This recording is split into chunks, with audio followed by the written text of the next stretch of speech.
Good Wednesday afternoon to you. 4 o'clock time for Sports4CLE. Thanks for joining us. Hope you are having a good afternoon. Today was the day the Browns made it official. They extended the contracts of both Kevin Stefanski, the head coach, and the general manager, Andrew Berry. The owners, Dee and Jimmy Haslam, issued a statement on the extensions. In part, incredibly fortunate to have Kevin Stefanski and Andrew Berry leading the Cleveland Browns since the day they were hired. Each has worked tirelessly to help the Browns win. Their leadership, collaborative approach, and ability to overcome obstacles bode well for the future of this franchise.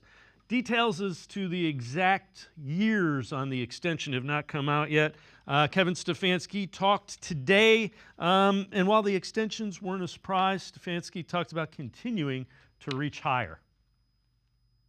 I think for Andrew and I, it's a partnership where we take our job seriously. We really, we understand the jobs we have in this town. We understand our fans and what they want this team to be.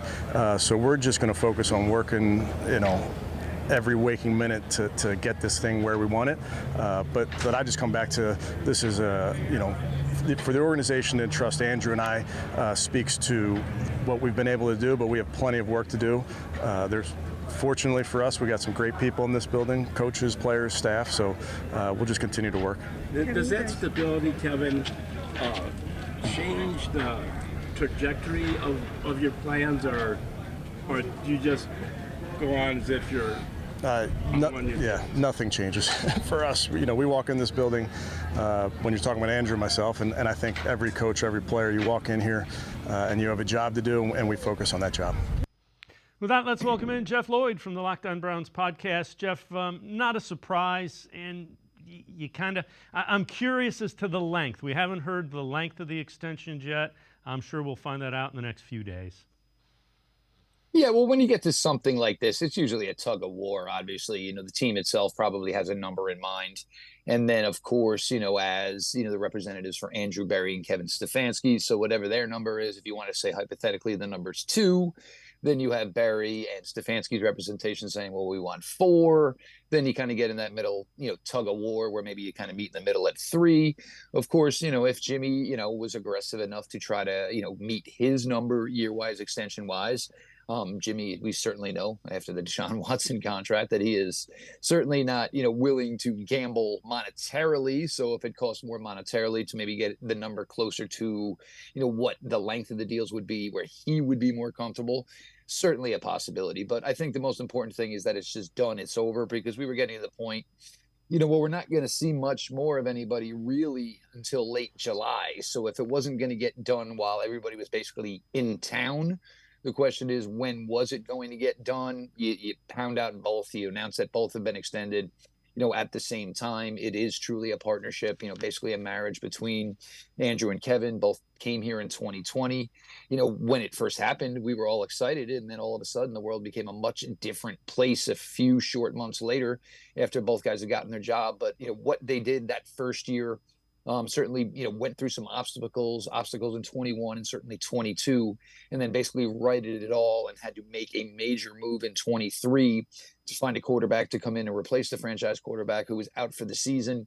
And then you go on that magical run, you make it to the playoffs, and, it was obviously very, very well deserved.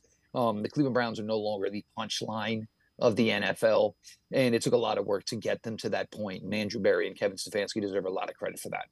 So this is kind of interesting as well. The last Browns head coach to make it to a 5th season was Bill Belichick. Stefanski's entering year 5 and now signed up beyond that. It got me to thinking and looking, and this surprised me. This is the head coaching records and win total, by win total.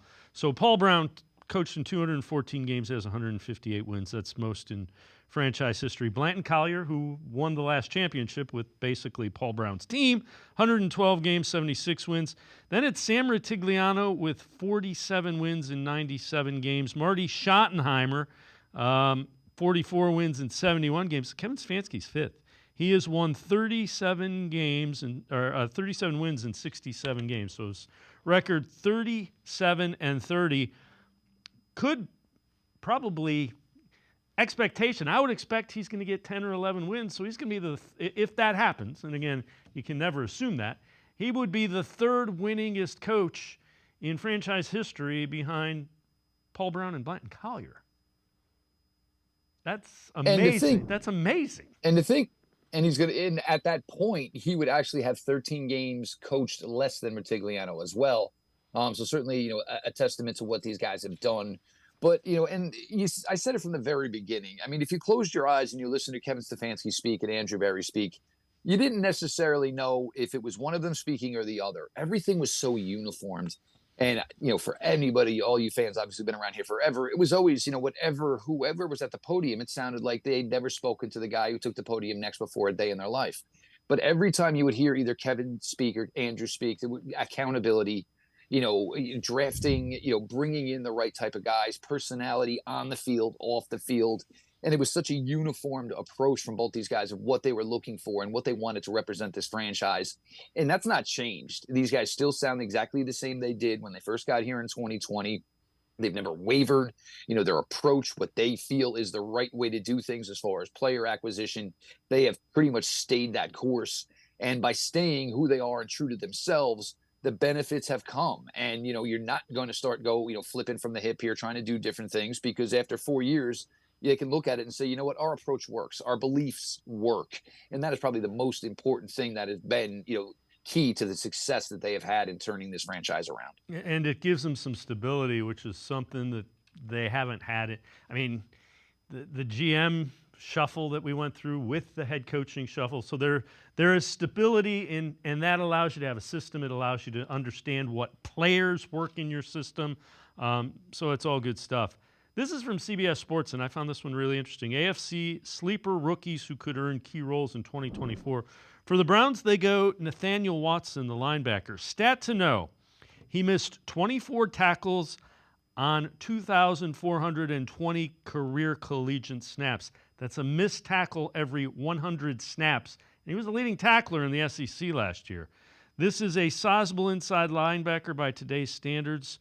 Over 6'2", 233 with nearly 33-inch arms. Watson can contribute in year one between the tackles with his run-halting specialty. Again, I keep going back to he missed 24 tackles in over 2,400 snaps in the SEC. No doubt. And, you look at it and, the Browns, obviously, it's very defined. Jordan Hicks is the Mike. JOK is the Will. And these are guys that are going to play in the nickel. And these are guys that are going to be in the field, in dime situations. But the Browns are looking for somebody to basically replace Sione Takitaki. Sione moved on, went to New England. And I think the number from New England was just a number the Browns weren't willing to go. And, God bless, Sione obviously got something that, he truly deserved. But that strong side backer, there really is an opening there. Most of the other guys, and a lot of people think Devin Bush will certainly be in competition there. But you look at a lot of other guys on the roster, and they're not necessarily built like strong side linebackers. Bookie Watson certainly is, 6'2" and change, 230 pounds and change. Even more in line with what Sione Takitaki did is, Bookie Watson was a pretty good pass rusher at his time at Mississippi State. Over 21 career sacks as a linebacker in the SEC. Certainly tells you a lot about, his dual threat ability. Probably will come off the field early in his career in, coverage situations because he just does not have the experience, that neither Hicks or JOK does, and that's fine. But could be somebody in the 6th round, and, the Browns, you weren't necessarily sure what they were looking at, even if they could bring in a player that could maybe challenge for playing time. But you ended up drafting the SEC Defensive Player of the Year in the 6th round. He'll be 24 come September 1st, so no situation should be too big for him. He should be ready to go. But, the Browns are going to need, more than just Hicks and JOK, and it's going to be one of the, more interesting things to watch as the rest of, the early summer here unfolds, and then certainly the dead of summer when we get to late July and August is at who's going to make noise as far as, begging and, basically demanding and receiving playing time other than Hicks and JOK. Jeff Lloyd from the Locked On Browns podcast. Now I'm going to step aside to a quick timeout. Other side of the break, we'll head to the voicemail of Truth and Reason. Sports for CLE. We'll be right back talking Browns. Stay with us.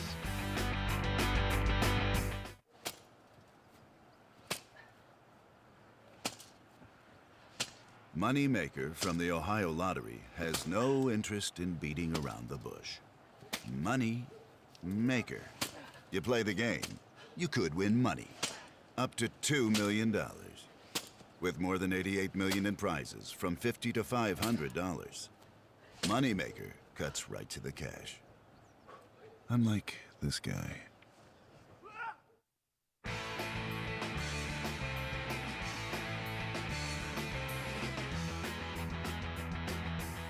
We continue talking Browns with Jeff Lloyd from the Locked On Browns podcast. Let's head to the voicemail of Truth and Reason. Oh, hi, Dave. This is Danielle. I was just thinking about special teams again. I really think maybe D'Anthony Bell might be able to step up and help out with the kicking and returning. And it will be interesting to see going forward how aggressive we can get and possibly, really turn things up with the game as well, because, everyone always likes to, poo-poo special teams. But in the end, usually, statistically, I believe that kickers and returners and special teams usually win most of the games. I think a high percentage of the games. What do you think, Dave? All right, love your show. Woof, woof. Go Brownies. As always, appreciate all the voicemails. Jeff, I think special teams are going to be they're making special teams even more important than it has been. The return game is going to be really interesting to see. There's probably going to be 2 men deep because you're going to target and land it. And there's going to be some returns. The return game is going to be extremely important, which means the coverage team is going to be equally important. I think the biggest thing that I find the most interest in all of this is it's relatively kind of an unknown. We hear, special teams coaches, take to the podium and they try to explain it. But in the same respect, they're not trying to give too much up. I mean, all these guys, and if you're a special teams coach, you've got to be absolutely delighted because basically this is a chance to reinvent yourself. It doesn't happen a lot in the NFL where basically all of a sudden we're talking about, how one area of play is played, and it's going to be pretty much a drastic difference. So, the special team coordinators who are really, really going to work on this, are probably going to be the ones that make a difference. And I think a lot of it is going to be, we're going to see things we probably haven't seen before. And you talk about 2 men being deep, there's opportunity, for just crazy stuff, reverse off of it, or, you try to run, a counter option type of stuff, just anything where, you're just trying to, get a competitive advantage for your team, just trying to get really good athletes out in space. So that adaptation and the way this is all going to work, it's going to be fun for everybody. I don't know what necessarily we're going to get in the summer, because again, nobody wants to tip their hand, or if somebody thinks they have something that maybe somebody else hasn't tried yet, nobody's going to want to unveil that in a situation like that. But yeah, for the first time in a long time, it's not going to be like, your team scored, the game goes to commercial. I got plenty of time to go to the bathroom, plenty of time to get a new plate of food, and plenty of time to get a new drink, because I know they're going to come back for the kickoff. It's going to go to the back of the end zone, and then we're going to go to another 3 minutes of commercial time. Yeah, it's going to be, and I'm with you. I don't think even the teams are going to understand fully how this impacts the game until you get into the real games when they count. And then it's going to be a matter of adjusting. Another good sign, Nick Chubb out at OTAs, just visiting, going through his rehab.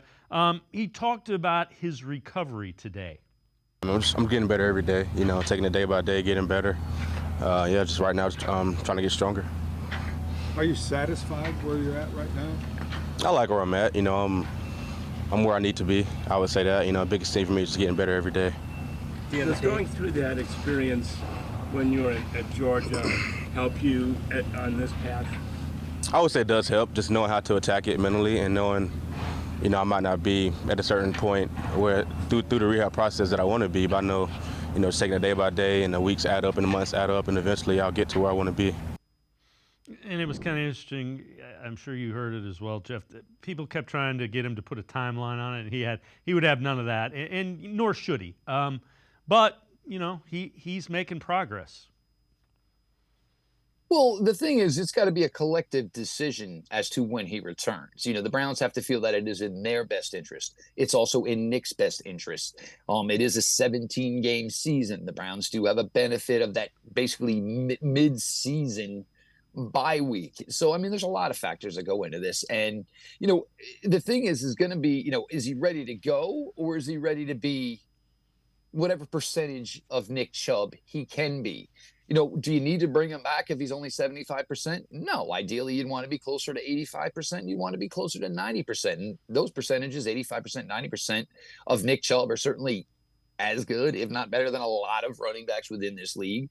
So you slowly work that way to it. But, as quickly as the season goes by for all of us, from week one to the next thing you know, we're in January watching playoffs, it does not do that to a body that's playing in the NFL. It is obviously we all know it is an unforgiving game. The body takes a lot of punishment.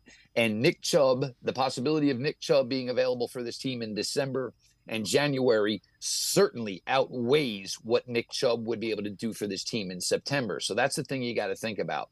And you look at Nick, and we all know Nick's work ethic is ridiculous. But, I mean, you just saw what we saw today, and you look at him from basically just upper body up, and, he's probably as thick and muscular as he's ever been, which means I can only do so much with my legs, which means I'm going to do everything I can to enhance my upper body as much as I can. He looks, from waist up, he is no doubt ready to go. But it's just going to have to be a patient approach to see, when is the optimal time, the sweet spot that Nick Chubb can come back and be whatever version of Nick Chubb he can be for this team, and, be able to, when he does come back, that's it. He's back each and every week for this team throughout the season. Again, I'm not too concerned about September. I'm just concerned about finding the right spot so when Nick does come back, he is in there every week for this team. All right, so this is from Ian Hartitz, and it's Amari Cooper's receiving yards per game with the Browns. With Deshaun Watson, so it's 11 games, over 77 yards without Watson, 73.7. It's 22 games. It's kind of interesting. Even though it's only been 11 games, you can already tell there is a pretty elite chemistry between Cooper and Watson. But, I mean, let's not, fool ourselves here. Amari Cooper's played with Derek Carr. Amari Cooper's played with Dak Prescott. He's played with Deshaun Watson. He's played with P.J. Walker. He's played with Jacoby Brissett. He's played with Joe Flacco. He has played with Dorian Thompson-Robinson. Amari Cooper is Amari Cooper. And, I think it's to the point now where we mention Amari Cooper, we just talk about Amari Cooper's ability. Amari Cooper is a really, really good wide receiver, a great route runner. Certainly, knows what to do with the ball. Good after the catch. Had a couple of tremendous, runs after the catch. Certainly, the Chicago Bears last year brings back, a lot of, thoughts. Then he just had that absolute domination game in Houston. But no, he and Watson do have a nice repertoire together. But I think this is that Amari Cooper is such a good wide receiver. It is plug whatever quarterback you have to plug in, and you are going to get the same Amari Cooper week in, week out. Not a lot of wide receivers in the history of the NFL, and certainly in this game nowadays, can have that same resume. There's been some guys that have been, Justin Jefferson's been a fantastic wide receiver in this league, but almost all of it was done with Kirk Cousins. And you can say that for a lot of other wide receivers. It's a true testament to the wide receiver Amari Cooper is that he has been in so many different places, played with so many different quarterbacks, but you always get the same guy. And I think that is probably one of the things with Amari, and we know Amari is very similar to Nick. He is not one that is ever going to toot his own horn. But you look at stuff like that and you break it down as to what Amari Cooper has done through several stops in the NFL with several different starting quarterbacks. And it does tell you a lot about just the type of player and the type of impact player Amari Cooper has been. This is also kind of interesting. So this is comparing Jarvis Landry and Jerry Jeudy before they were traded to the Browns. This is done by Dogs by Nature. 4 seasons in Miami, Landry targeted 570 times, caught 400 passes. In 4 seasons in Denver, Jeudy targeted 356 times, caught 211 passes. Landry over 4,000 yards, Jeudy over 3,000 yards. Jeudy had half the touchdowns, 22-11. Landry significant lower yards per catch average, 14.5 to 11.1. Landry's quarterback was Ryan Tannehill, and Jeudy had multiple quarterbacks. It just goes to show some wide receivers kind of take off in that 4th or 5th year, as opposed to the 2nd or 3rd year, where you want them to. Well, Jarvis, was considered more of just a slot receiver in his days in Miami. The Browns, when they brought him in, and they paid him like it. They said, we think you're more. And certainly in 2018 and 2019, you got to see basically Jarvis Landry go out and play a full wide receiver role. Once 2020 came, Jarvis started to slow down a little bit because of the injuries, and certainly 2021. Jerry Jeudy is an outside receiver. He can certainly line up in the slot, but his calling card is that he is an outside receiver. And, if, Jerry Jeudy gets to get, 15, 16, 17 games with Deshaun Watson as a true outside receiver, plays with an Amari Cooper, plays with a threat like David Njoku on the field, for however much Nick Chubb is here, the threat of that running game, it should be a really, really solid year for Jerry Jeudy. It should be his best year in the NFL. Certainly that is what the Browns thought when they were, chasing him, trying to get him here, and then finally did acquire him and then extended him at a rate that now looks pretty cheap. Yes, some of these other guys are getting mega deals and certainly have proven more than Jerry Jeudy is. But the Browns might be, basically buying low here on a guy that maybe is about to turn into a bigger dividend than maybe even the Browns thought he would be able to give to them. This is also kind of interesting. So this is PFF ranking the NFL guards for the 2024 season. One, they have Lindstrom from the Falcons, 2, Thuney from the Chiefs, Cosme from the Commanders is 3rd. They have Joel Bitonio, 8th. Injuries restricted him to 15 games, but he still earned a 68.0 PFF overall grade, finished up a strong 5.4% pressure rate allowed. And then 9, Wyatt Teller, earned a 70.0 plus PFF run blocking grade each of the past 4 seasons. Might not be a better run blocking guard in the NFL than him on a snap-by-snap basis. So both of those guys getting up there a little bit in age relative to the linemen, still ranked as top 10 and maybe even lower than they should be. Those are 2 of the best guards in the NFL. When this offense is humming, it usually means that Joel Bitonio and Wyatt Teller are at their closest to 100% health-wise. And it was a tough end for them. They were both dinged up, but when you're going to the playoffs, when you're playing late regular season games to get to the playoffs, maybe those injuries don't hurt as much as they're bothering you on Tuesday, Wednesday, Thursday. You just go out, you let adrenaline take over. I'm sure some of their lower grades for them than normal probably were affected by offensive tackle play once, Jed Wills was gone, once Jack Conklin was gone, once DeJuan Jones was gone, and then it was a revolving door at the offensive tackle positions. You probably figure you have, maybe one more year of this group, hopefully playing at, top-notch potential, which they have, and they have certainly shown over their careers. Then, you're going to maybe start to get a glimpse of what, the next version of the Cleveland Browns guard tandem is. But it's been a special duo, and it's probably one of the bigger keys over the last 4 seasons, and certainly led to the success and certainly the extensions that were given to Coach Kevin Stefanski and Andrew Berry today. Jeff Lloyd from the Locked On Browns podcast, and I can step aside, take one more time out. On the other side of the break, we'll hear from Deuce Staley. We'll also take a look at the best pick at every spot in the first round since 2015. Sports4CLE, be right back. Stay with us. Come back to go forward.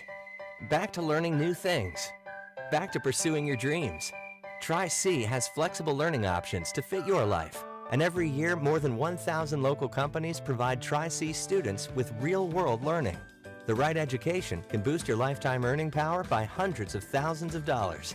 Start now with a college education you can afford. Tri-C, where futures begin.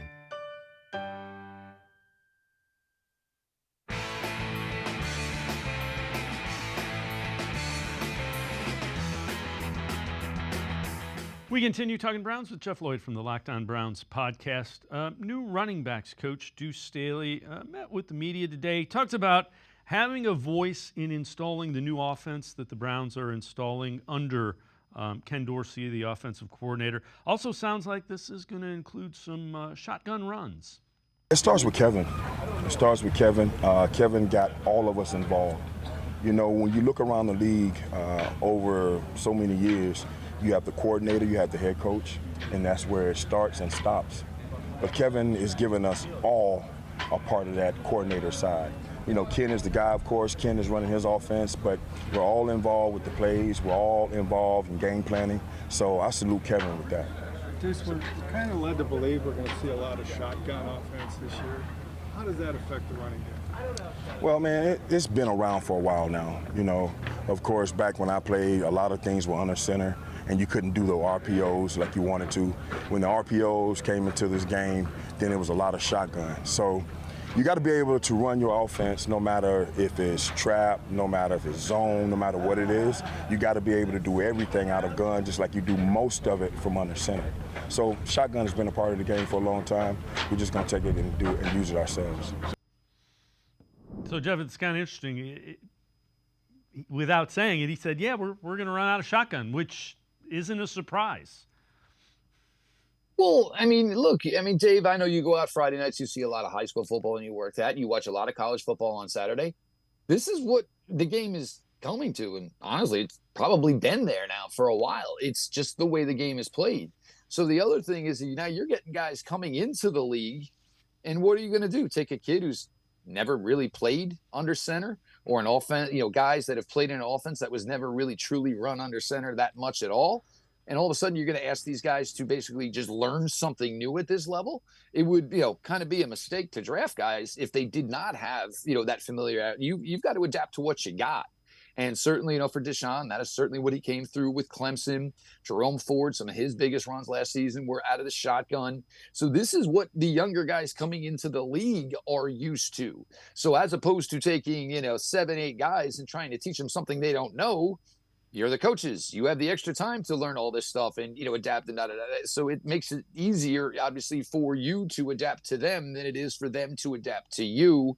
It's the way this league is headed. And, if you like offense, I hope you like the modern day version of the NFL, because, there's days where a defense has a really good day and it still might give up 24 points. It's just the version of the league we're in right now. Back in the day, you would take your best players and you would find a spot to put them on defense. Nowadays, you're taking your best athletes and finding a way to get the ball in their hands. It's not going to change. Points win. It's usually the way it works. And, I don't expect that to change anytime soon. So, we're just going to see, more and more of this. And, the amount that we see quarterbacks under shotgun is going to dwindle as the years go on. So this is from the Bleacher Report describing every NFL team's nightmare 2024 season in one sentence or less. For the Browns, the well-paid Deshaun Watson, who has started just 12 games since the end of 2020 and was thoroughly unimpressive in most of those outings, fails to regain his magic from the 2017 through 2020 in Houston. Again, I don't know that he was unimpressive. I think if you watch him closely, you and I have been kind of knocking those things down.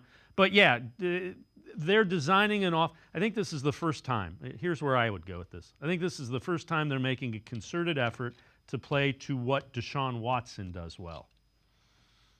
Yeah, but there's a couple of things here. Look, do I still think the Cleveland Browns make it to the playoffs last year if Deshaun Watson finishes the season as the quarterback?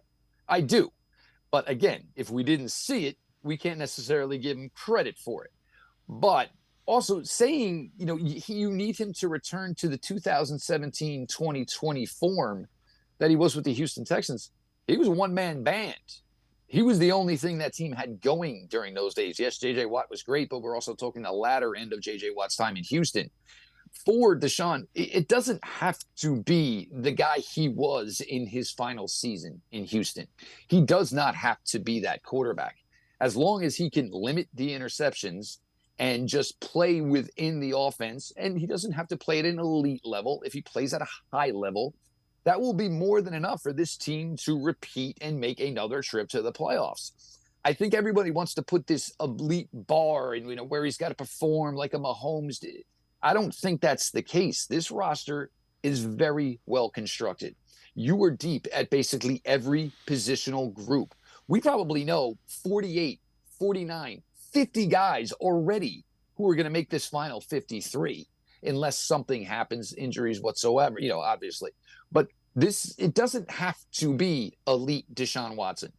Very good Deshaun Watson would be more than fine, and this team would have a long, successful playoff run come January. Yeah, the only thing I would add is make the plays at the end of the game that are the difference. And he certainly has the ability to do that as well as anybody. His athleticism and the dual threat ability, and we saw that in the Ravens before he got hurt, that Ravens game.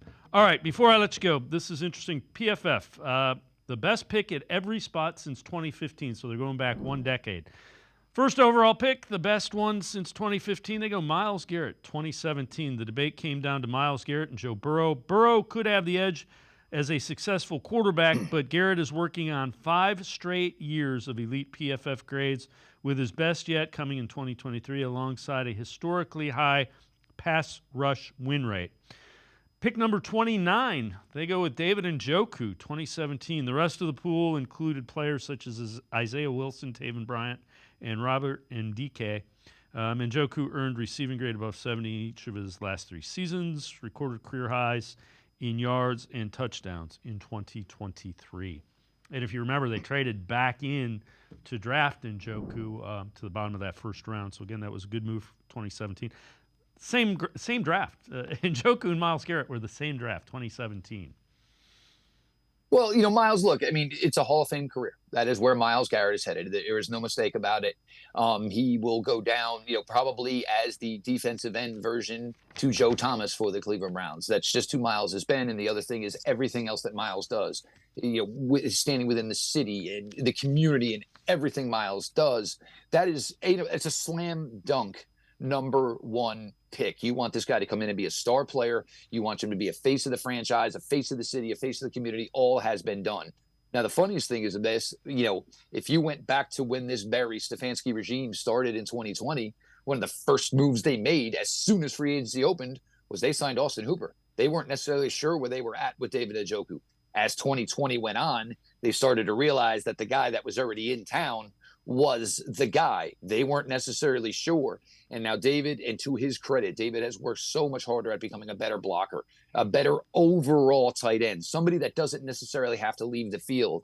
And then last year, when it came time and you lost your starting quarterback and you were revolving door at quarterback, and where they always say the quarterback's best friend is a tight end, he found a way to step up and become the best version of himself, certainly the best year of his career. And they were defining moments. That Jet Thursday night game where Amari Cooper, we all saw, 45 minutes before the game, basically said, I ain't got it today. Somebody had to go out there and be the guy that day.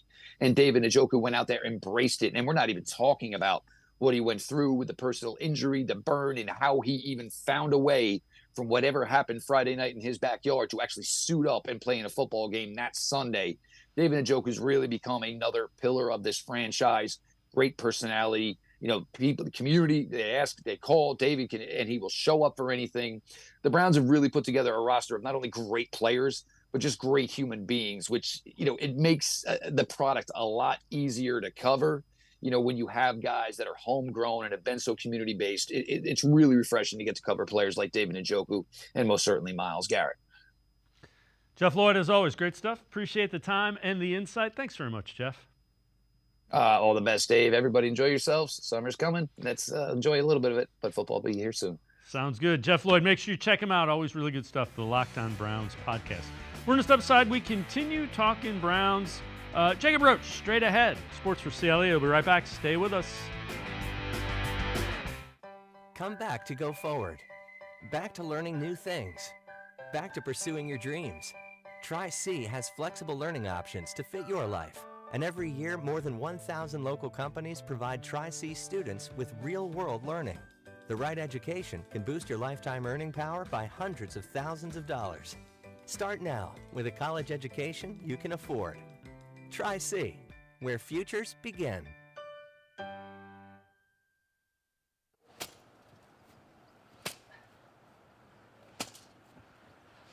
Moneymaker from the Ohio Lottery has no interest in beating around the bush. Money Maker. You play the game, you could win money. Up to $2 million. With more than $88 million in prizes from $50 to $500. Moneymaker cuts right to the cash. Unlike this guy. I am powerful beyond my wildest imagination. I will define my future. I will keep challenging myself to improve. Because I am a future leader of this great nation. I will be responsible for raising a beautiful family. And educating not only my generation, but many more to come. I will make a difference in my community. And I will stand up for what I believe in. I will not settle for simply chasing my dreams, I will achieve them. Because I was given a chance. an opportunity, a home. At Family, Career, and Community Leaders of America. The ultimate leadership experience. FCCLA has been one of the greatest experiences of my life. It's made me who I am today. Join us. We'll build a new future together.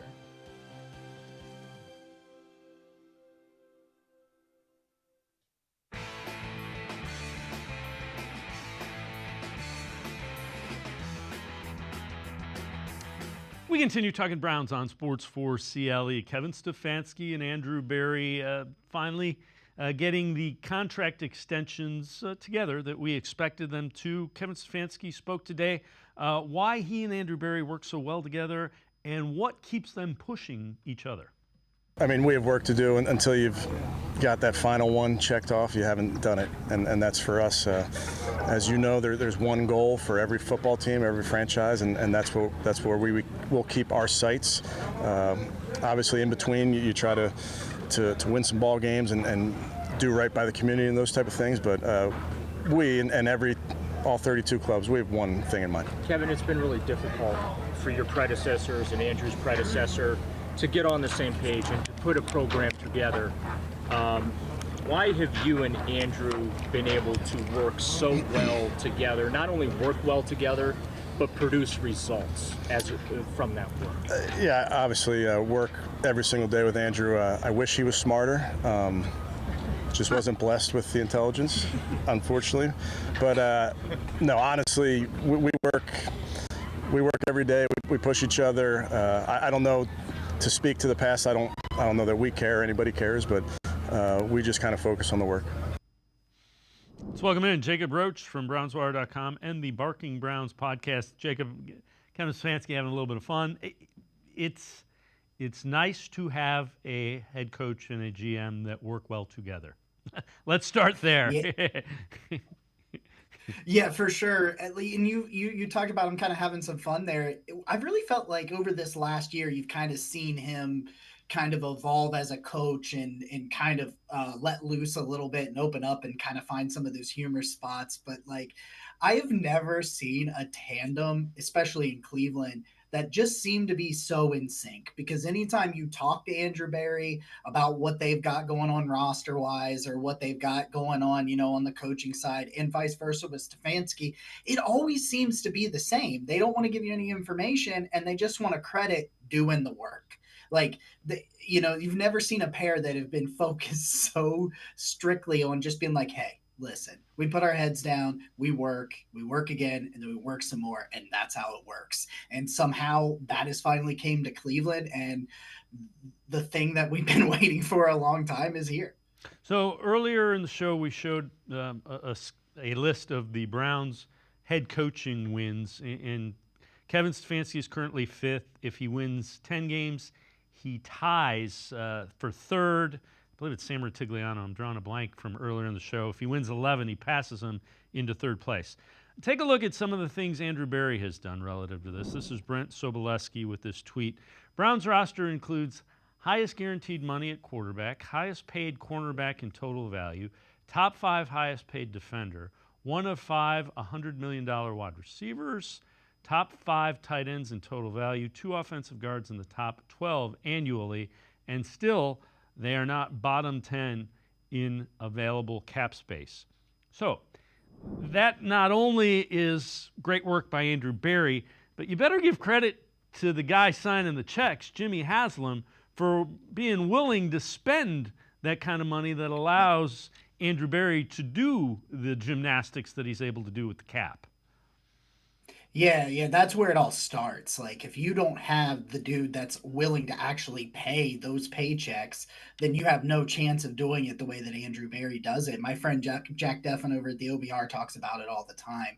But as long as you're giving this kind of endless cash flow the way Jimmy Haslam has, Andrew Berry has shown he understands how the cap works, how to manipulate it, and how to keep going if the cash is there. It's more concerning about the cash than the cap when it comes to what Andrew Berry does.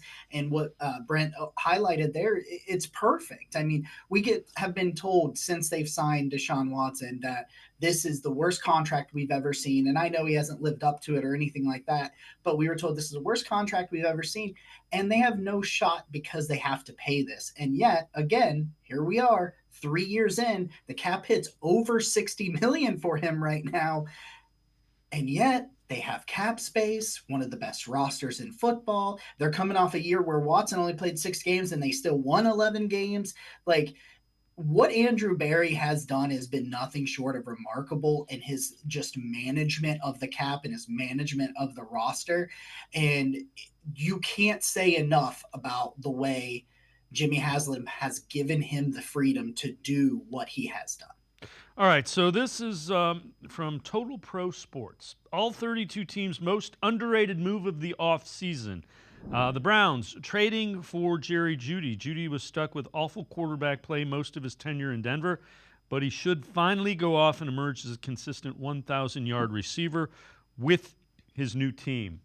And I would add to that, the contract extension when he signed it, when he gave it to him, perfect, because the wide receiver market, as we expected, blew up. And you also wrote an article, so take us through this. You expect him to be one of the breakout players for the Browns in 2024. Yeah, that contract looks a lot better now, doesn't it? Like, not that it looked terrible a couple weeks ago, but my goodness, Andrew Berry did this with David Njoku as well, where if he sees a path with a guy that he's, because you're paying for what he's going to do, not what he has done. And if he sees a path, he's going to pay somebody early and get ahead of the market. And he really got ahead of the market, especially if, like this article said, and like I've said, I think Jeudy goes for over 1,000 yards. That would be the first time he's done it. He had over 900 yards a couple of years ago, so he's been close. But could you imagine with where these contracts are going if they had waited and he goes out and he does become the breakout player of the year that I think he's going to be? And then you're probably talking at least 5 to 10 million annually more potentially, especially the way these contracts have been handed out, and there's still Jamar Chase still needs to get paid.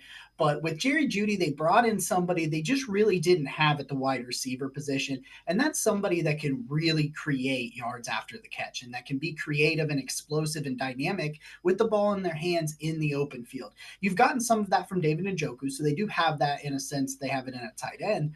But, Amari Cooper, like, he does some good things after the catch, those sort of things. But he's more of a be where he needs to be, make a great catch, go down kind of guy. Where now you've got Jeudy, who does most of his damage in the slot, which is something they've not had a true blue slot wide receiver in several years now. And you just got a guy out there where I think something that's interesting that Deshaun Watson said a couple of weeks ago, talking about taking what the defense gives him. Well, that's perfect when you're looking for a guy like Jerry Jeudy, because, hey, he's running this crosser, you dump it down to him, he takes a 5-yard play and he makes it 20 yards. And that's exactly what Jeudy excels at. And that's exactly what Watson needs to do more of in 2024 that he hasn't done. And that's just taking what's there and getting the ball into players' hands that know what to do with it afterwards. And I think Jeudy brings that we have not seen in Cleveland, and that for that reason, I think he breaks out in 2024. Jacob Roach from BrownsWire.com, as well as the Barking Browns podcast. And I'm going to step aside, take a quick time out. Other side of the break, we'll hear from Kevin Stefanski on Mike Vrabel. Sports4CLE will be right back. Stay with us. The Ohio Lottery Partners in Education program is dedicated to recognizing exceptional students, teachers, and schools throughout Ohio. Scan the QR code on screen to nominate students and teachers as Academic All-Stars and Teachers of the Month.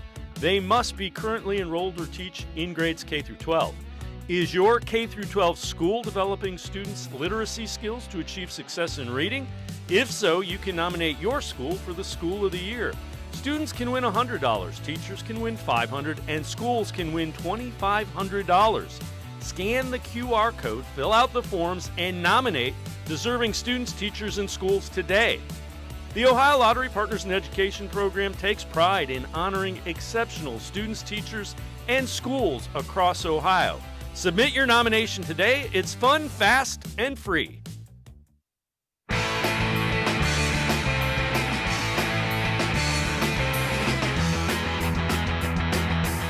We continue talking Browns with Jacob Roach from BrownsWire.com, as well as the Barking Browns podcast. Kevin Stefanski met with media today, talked about Mike Vrabel, the guy that is now, he's considered a defensive consultant on the Browns staff. Braves is an incredible asset for us organizationally. He's an incredible asset for me. I don't know what he would be doing if he wasn't here. He cannot sit on a couch, so we're getting our money's worth, and he's in every drill, and he's doing great in the meetings. And I just like I've told him, he's a energy multiplier. It's fun having him around. He's a great influence for our young coaches. He can provide some really good mentorship to our young coaches, and obviously he provides great value to our coaching staff as well. It's kind of interesting, Jacob. We heard Deuce Staley talk about how Kevin Stefanski has kind of taken the input of all the offensive coaches, the assistants that have been brought in to kind of build the offense. Not threatened by a guy that's a former head coach and a former coach of the year in Mike Vrabel. Last year it was Jim. I mean, those are all signs of a really good leader and a really good coach. You're getting the best available that will make you look good.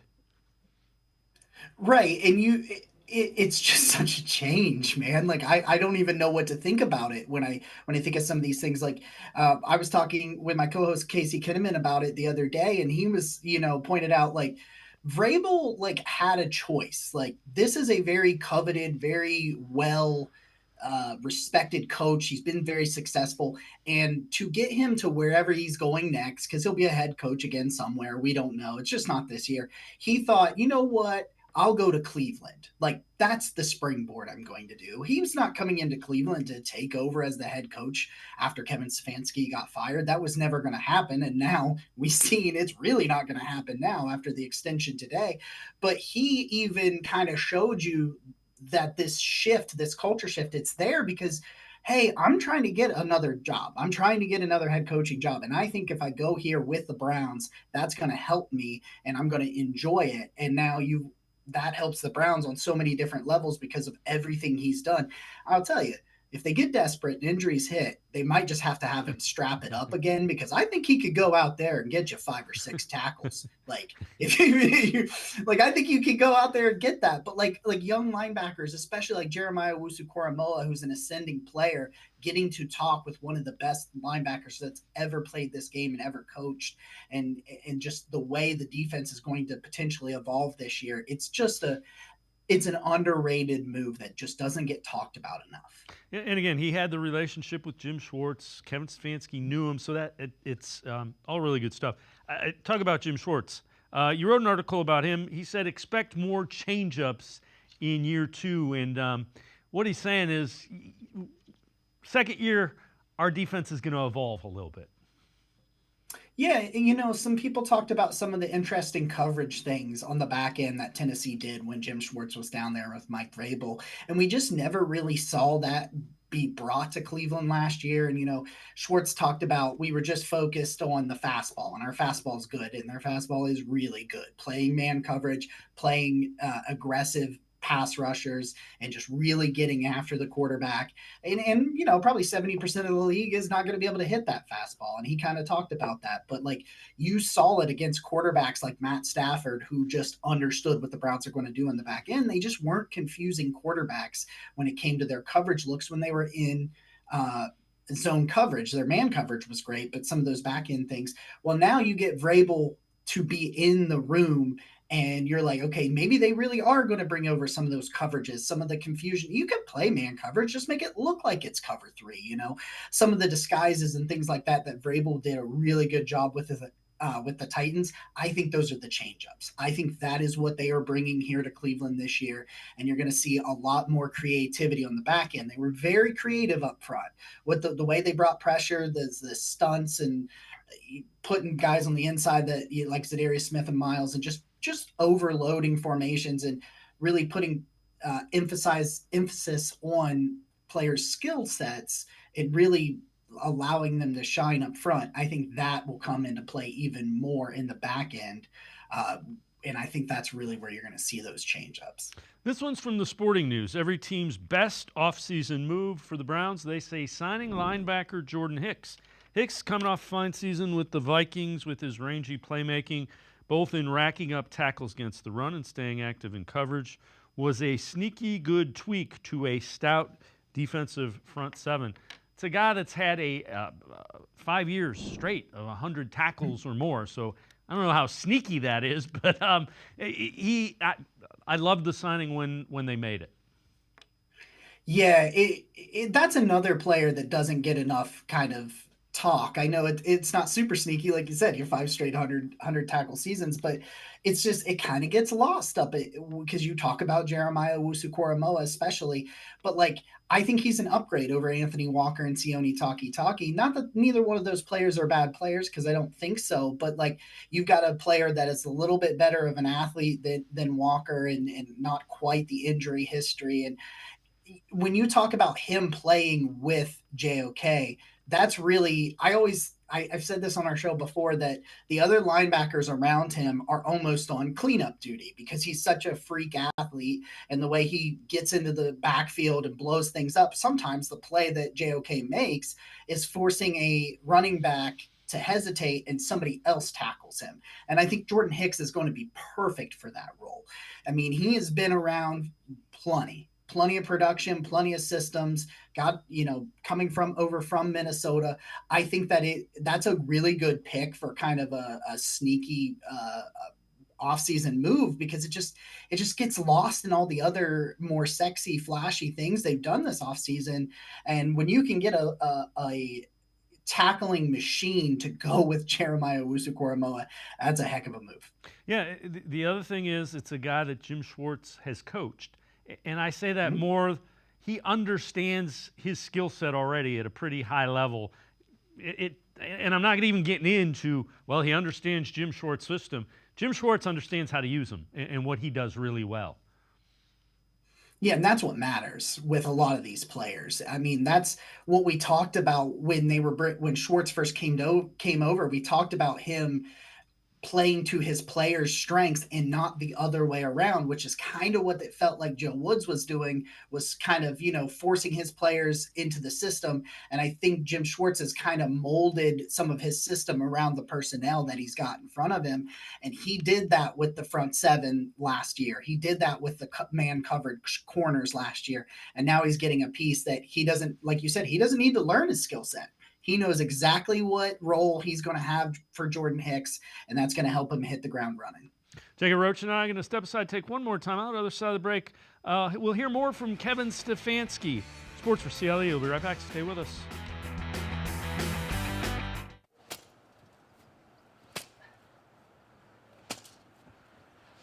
Moneymaker from the Ohio Lottery has no interest in beating around the bush. Money Maker. You play the game, you could win money. Up to $2 million. With more than $88 million in prizes from $50 to $500. Moneymaker cuts right to the cash. Unlike this guy.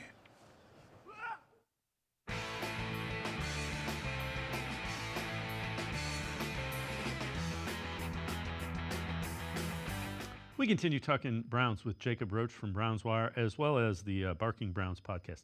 Kevin Stefanski met with the media today, talked about keeping players ready to go.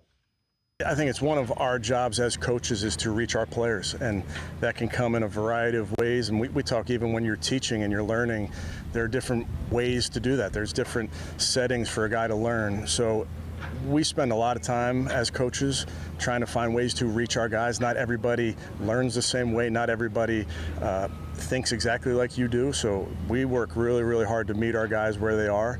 I think part of that is getting to know each other and building trust with each other. That allows you to get to that point, but it takes some hard work. And Jacob, it was pretty evident last year. You had 4 different quarterbacks. You were on your 5th and 6th tackles. It seemed like the injuries and the whole next man up thing went position group by position group at times during the season. Yeah, they took that saying to a whole nother level. Really took the next man up mantra to heart last year, because it just didn't stop for them.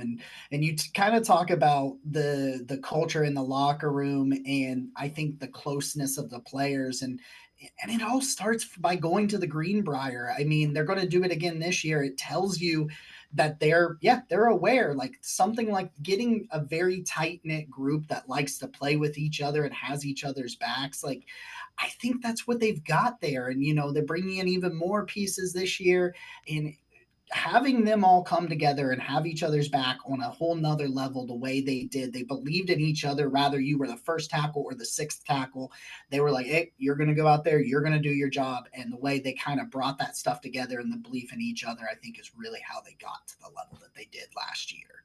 So this is from CBSSports.com. Under the radar, AFC players that can be stars in 2024.